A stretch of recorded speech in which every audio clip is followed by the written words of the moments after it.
جی ناظرین، آپ کا خیر مقدم ہے بزم علماء میں.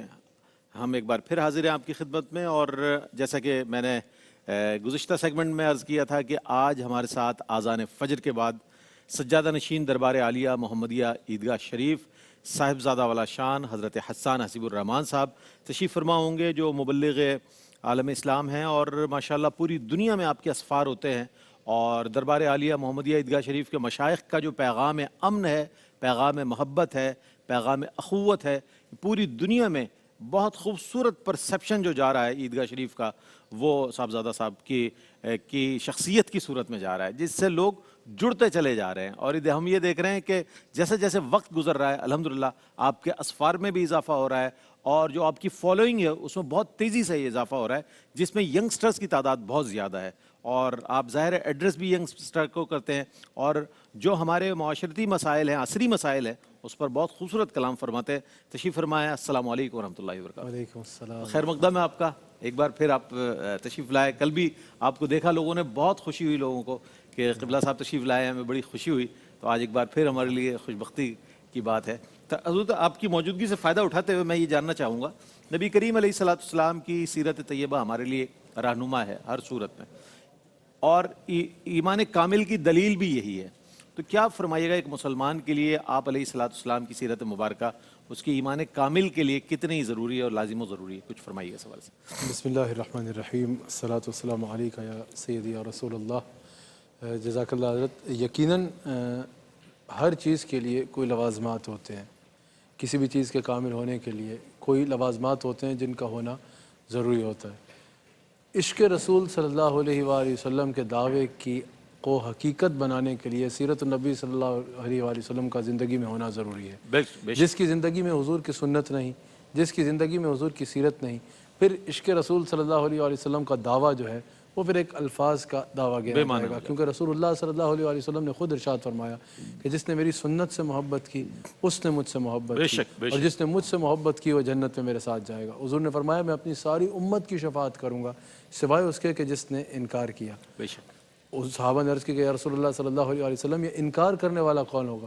حضور نے فرمایا جس نے میری سنت کا انکار کر دیا وہ انکار کرنے والوں میں ہوگا. اور حضرت رسول اللہ صلی اللہ علیہ وسلم کی سیرت طیبہ جو ہے وہ اتنی مکمل رہنمائی ہے. آپ اگر کسی صوفیاء کی مجلس میں تشریف فرما ہوتے ہیں تو آپ نے دیکھا ہوگا کہ ایک ڈاکٹر آئے وہ بولے میں اچھا طبیب بننا چاہتا ہوں، کہیں کہ سیرت النبی کو پڑھ لو. ایک سائنسدان آئے میں اچھا سائنٹسٹ بننا چاہتا ہوں، سیرت النبی کو پڑھ لو.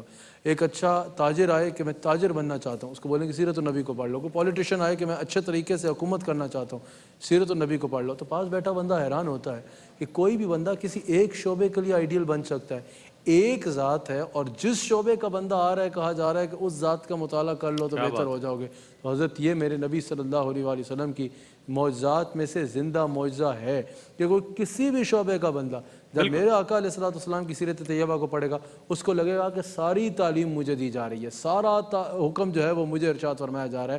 اور 1450 سال گزر جانے کے بعد بھی میرے نبی علیہ الصلوۃ والسلام نے جو ارشاد فرمایا، حضور علیہ الصلوۃ والسلام کی سیرت محفوظ بھی ہے اور موجود بھی ہے. کوئی بولے کہ میں سکندر اعظم بننا چاہتا ہوں، وہ یہ سکندر اعظم پانی کیسے پیتا تھا، کھانا کیسے کھاتا تھا، کام کیسے کرتا. لوگ بولیں گے یہ تو کوئی قابل ذکر چیز ہی نہیں ہے. لیکن 1450 سال بعد بھی میرے نبی کھاتے کیسے تھے، میرے نبی پیتے کیسے تھے، میرے نبی جلوہ گر کیسے ہوتے تھے، وہ محفوظ بھی ہے. اور صرف محفوظ نہیں ہے، اس پہ ایک پوری سیولائزیشن قائم ہے. 1.5 ارب سے زیادہ لوگ اس کو جو ہے وہ فالو کر رہے ہیں. اور اس وقت یہ مانا جا رہا ہے کہ دنیا میں جتنے نظام حیات موجود ہیں ان میں سے سب سے بہترین نظام حیات محمد رسول اللہ صلی اللہ علیہ وسلم. کیا بات، سبحان اللہ سبحان اللہ. اچھا حضرت ایک اور چیز میں نے چونکہ عرض کیا ہے انٹرو میں بھی کہ آپ عصری مسائل پر بہت خوبصورت کلام فرماتے ہیں اور سیرت النبی صلی اللہ علیہ وسلم کی روشنی میں اس کا سلوشن بھی دیتے ہیں. آج ہمارے مسائل میں جہاں غربت ہے، بے روزگاری ہے، لوگ ہر شخص پریشان نظر آ رہا ہے. ایسی صورتحال میں نبی کریم علیہ الصلوۃ والسلام کی سیرت طیبہ سے کیا روشنی مل رہی ہے، کیا تعلیمات مل رہی ہیں کہ یہ جو ایک لوگوں کا افتراق اور انتشار ذہنی وہ دور ہو جائے اور سیرت النبی صلی اللہ علیہ وسلم سے روشنی مل جائے اور زندگی آسان ہو جائے؟ حضرت رسول اللہ صلی اللہ علیہ وآلہ وسلم کی سیرت طیبہ ہر اعتبار سے جہاں مشعل راہ ہے وہاں حضور علیہ الصلوۃ والسلام کی سیرت کا ایک بہت اہم پہلو حضور علیہ الصلوۃ والسلام کا قائم کردہ نظام معیشت ہے۔ حضرت آقا علیہ الصلوۃ والسلام نے اس انداز آگے وہ چاہے نظام زکوٰۃ ہو، چاہے وہ دیگر معاملات میں پورے اصول ہوں، وہ تو ایک بھرپور موضوع ہے جس کے لیے کافی دیر درکار ہے۔ آقا علیہ الصلوۃ والسلام نے جب ریاست کا قیام فرمایا اس وقت غریب ترین تھا، اور امیر جو ہے وہ امیر ترین ہوتا تھا، قانون بھی اس کے تابع ہوتا تھا، سب اس کے تابع ہوتا تھا، غربت کی انتہا تھی اس علاقے میں۔ لیکن حضرت رسول اللہ علیہ الصلوۃ والسلام نے معیشت کے اصول مرتب کیے، یہ نہیں کہ امیروں سے پیسہ لے کے ان کو زبردستی دے دیا اور امیروں کو ابتر کر دیا، اصول ایسے مرتب کیے کہ فاروق اعظم کا دور تھوڑی عرصے بعد آ گیا۔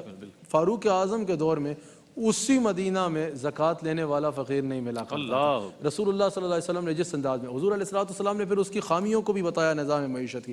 مثال کے طور پہ سود ہے، حضور علیہ الصلوۃ والسلام نے جہاں سود کو حرام قرآن نے فرمایا، جہاں حضور نے اس کی مذمت فرمائی، وہاں اس کے دیگر نقصان بھی نگاہ رسالت کے جو ہے وہ پیش نظر تھے۔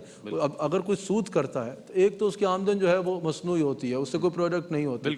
اگر کوئی کام کرے گا، فیکٹری لگائے گا، کسی چیز میں انویسٹ کرے گا، اس کی فیکٹری کے ملازمین ہوں گے، وہاں ایک لوگوں کی ملازمت ہوگی، ادھر کینٹین ہوگی، وہاں لوگوں کی ملازمت ہوگی، ان کو لانے کے لیے ٹرانسپورٹ ہوگی، وہاں لوگوں کی ملازمت ہوگی، ایک پورا اکانومی کا سرکل چل جاتا ہے۔ اس کے علاوہ اگر سود ہوگا، ایک تو اس کے زمانے میں معزز نہیں ہوگا، اس کی کوئی پروڈکشن نہیں ہوگی، ایک مصنوعی آمدن ہوگی، اور اتنے لوگ جو ہے وہ کاروبار سے محروم ہو جائیں گے۔ جہاں حضور علیہ الصلوۃ والسلام نے نظام قائم فرمایا، وہیں حضرت رسول اللہ صلی اللہ علیہ وسلم نے محنت کا درس دیا۔ ایک حضور علیہ الصلوۃ والسلام کی بارگاہ میں صحابی حاضر ہوئے مانگنے کے لیے، جنوبی مانگی جاتی ہے، مانگنے کے لیے حاضر ہوئے۔ حضور علیہ الصلوۃ والسلام چاہتے تو انہیں زمین سے پتھر اٹھا کے دیتے، وہ ہیرا بن جاتا اور ان کی ساری زندگی کے لیے وہ کافی ہوتا۔ لیکن رسول اللہ صلی اللہ علیہ وسلم نے ان سے پوچھا کہ تمہارے پاس کیا ہے؟ کہا یا رسول اللہ ایک کمبل ہے اور ایک پیالہ ہے۔ حضور نے فرمایا بیچ کے لاؤ۔ وہ 2 دینار کا بیچ کے لے آیا۔ حضور نے فرمایا اب جاؤ اس سے ایک کلہاڑا لے کے آؤ اور ایک لکڑی کا دستہ لے کے آؤ۔ وہ لکڑی کا دستہ اور کلہاڑا لے کے آیا۔ اس کا مقدر دیکھیں، حضرت رسول اللہ علیہ السلام نے اپنے دستے مبارک سے اس لکڑی کے دستے کے اوپر کلہاڑا لگایا اور فرمایا کہ جاؤ محنت شروع کر دو، لیکن 15 دن سے پہلے واپس نہ آنا، 15 دن کے بعد واپس آنا۔ لوگ کام کرتے ہیں نا، 4 دن کام کیا، 5 دن کام کیا، ہفتہ کام کیا اور کہا نہیں یار اس میں سے کچھ آمدن نہیں ہو رہی۔ فرمایا کہ محنت کرو گے، ایک بار محنت کرو گے، دوسری بار محنت کرو گے، مستقل مزاجی سے محنت کرو گے تو اس میں برکت آئے گی۔ 15 دن بعد وہی صحابی حاضر ہوا، یا رسول اللہ صلی اللہ علیہ وسلم اللہ نے تو مجھے بہت سارے دینار 15 دن میں دے دی۔ وہ 2 دینار کا وہ لیا اور بہت دینار اللہ نے، میں نے لکڑی کاٹنے کا کام کیا آپ کے حکم کے مطابق، بہت سارے دینار اللہ نے مجھے 15 دن میں دے دیے۔ حضور نے فرمایا اب اپنے رزق کے مال کے 3 حصے کرو، ایک اپنی ذات پہ اپنے بچوں پہ خرچو، ایک اپنے کاروبار میں ری انویسٹ کرو، یعنی اگر ایک دکان ہے، ایک کام ہے تو ساری زندگی اس پہ نہ گزار دو۔ حضور علیہ الصلوۃ والسلام نصیحت فرما رہے ہیں کہ ری انویسٹ کرو اپنے بزنس میں۔ تیسرا حصہ پھر حضور علیہ الصلوۃ والسلام نے فرمایا کہ اللہ کے نام پہ صدقہ کر دو۔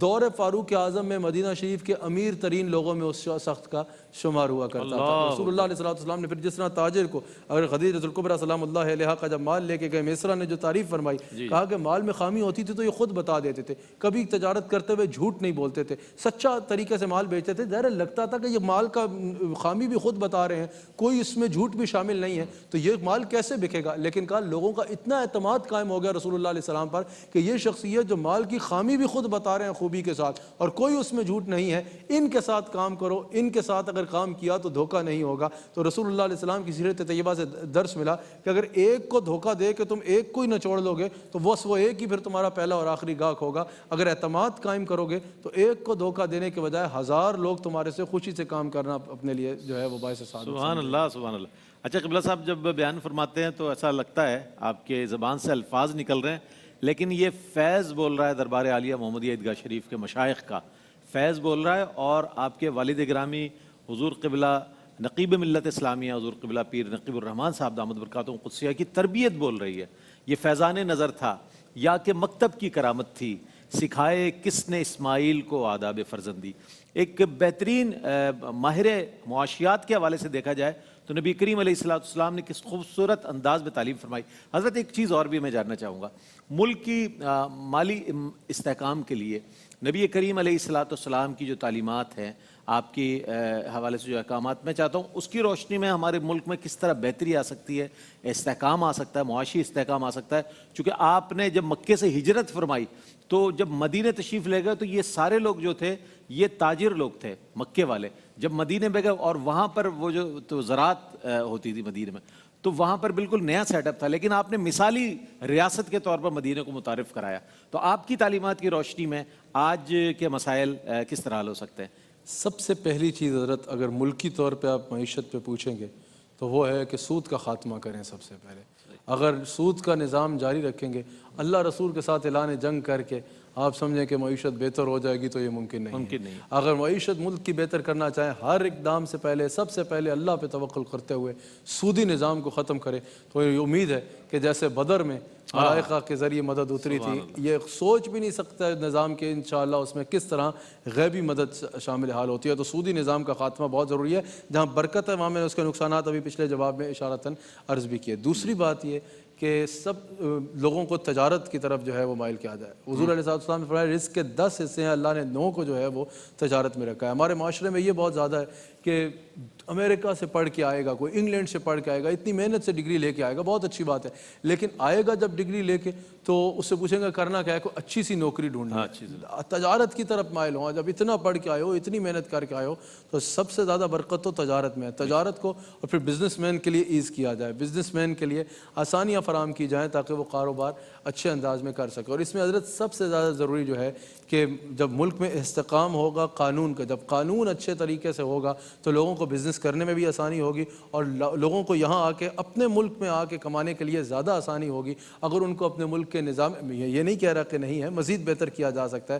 عدلیہ کا نظام, عدالت کا نظام جتنا مضبوط ہوگا ہے الحمدللہ, لیکن جتنا مضبوط ہوتا چلا جائے گا اتنا لوگ جو ہے وہ بہتر ہوں گے. اور اس میں مضبوطی بہت ضروری ہے عدلیہ کے نظام میں کہ قانون جو ہے وہ سب کو جو ہے وہ تحفظ فراہم کرنے کے لیے. رسول اللہ علیہ السلام کی جہاں بہت سی خوبیاں ہیں, وہاں ایک بہترین خوبی حضور علیہ السلام کا ایز اے منصف, اپنے تو اپنے غیر بھی رسول اللہ علیہ السلام پر اعتماد کیا کرتے تھے. وہ ہے نا جب ایک مسلمان اور منافق کا آپس میں جو ہے وہ جھگڑا ہوا, ایک یہودی کا اور ایک منافق کا, جو مسلمان تھا منافق تھا, اس کا جھگڑا ہوا, تنازع ہوا, تو انہوں نے کہا چلو رسول اللہ علیہ السلام سے فیصلہ لیتے ہیں. یہودی نے کہا, مسلمان نے کہا جو منافق تھا کہ چلو کعب بن اشرف سے فیصلہ لیتے ہیں جو یہودیوں کا رہنما تھا. یہودی نے کہا اتنی دور جانے کی کیا ضرورت ہے, اگر انصاف چاہیے تو تمہارے نبی محمد رسول اللہ صلی اللہ علیہ وسلم کے پاس چلتے ہیں, وہ جو فیصلہ کریں گے مجھے یقین ہے کہ وہ انصاف پر مبنی ہوگا. وہ دونوں حضور کی بارگاہ میں آئے, ایک مسلمان تھا منافق تھا اور ایک یہودی تھا. جب وہ اپنا ڈسپیوٹ حضور علیہ السلام کے سامنے اپنا مسئلہ رکھا, حضور علیہ السلام نے کیونکہ سوشل لائف کا مسئلہ تھا, یہودی کے حق میں فیصلہ فرما دیا. اس طرح کا جب نظام ہوگا کہ ہر ایک کو نظام پہ اعتماد ہوگا کہ نظام نے ہمیں شیلٹر دینا ہے, تو یقیناً لوگوں کو کاروبار کرنے کے بہت مواقع ملیں گے اور اس سے معیشت بہت بہتر ہوگی. بہت خوبصورت کلمات آپ نے ارشاد فرمایا. ایسا لگ رہا تھا آج کہ آپ نے عام آدمی کو بھی, ہمارے عام ویور کو بھی آپ نے جوابات دیے ہیں, اپنا ایڈریس کیا ہے, اور ارباب اختیار و اقتدار کو بھی آپ نے ایڈریس کیا ہے کہ اس طریقے سے اکانومی ہماری ٹھیک ہو سکتی ہے, اس طریقے سے ملک کی صورتحال ٹھیک ہو سکتی ہے معاشی, اور اس طریقے سے ہمارے جو مسائل ہیں, بے روزگاری ہے, غربت ہے, بہت افتراق انتشار جو نظر آ رہا ہے, وہ کس انداز میں سیرت النبی صلی اللہ علیہ وسلم کی روشنی میں بہتر ہو سکتا ہے. میں آپ کا بہت شکر گزار ہوں, آپ تشریف لائے حاجی عبدالرؤوف صاحب کی جانب سے اور ہمارے الحاج محمد عامر فیاضی صاحب کی جانب سے, پوری ٹیم کی جانب سے, کہ آپ تشریف لائے اور آپ نے رونق بخشی ہمارے اسٹوڈیوز کو. پیشگی آپ کو عید کی مبارکباد, ظاہر ہے پھر آپ جانا بھی آپ نے, تو اس اعتبار سے آپ کو بھی پیشگی عید مبارک, چونکہ اگر چاند کی رویت پر ڈیپینڈ کرتا ہے, ورنہ انشاءاللہ کل آپ کے ساتھ سحری ایک بار پھر ہوگی اور وہی تمام سیگمنٹس کے ساتھ ہم آپ کی خدمت میں حاضر ہوں گے. میں یکم رمضان المبارک سے لے کر تاحال جتنے ویورز ہمارے ساتھ رہے, منسلک رہے, اور پوری دنیا سے الحمدللہ بہت اچھا فیڈ بیک آیا, تمام سیگمنٹس کو سحر افطار کے پسند کیا گیا, لاہور کراچی کی ٹرانسمیشن کو پسند کیا گیا.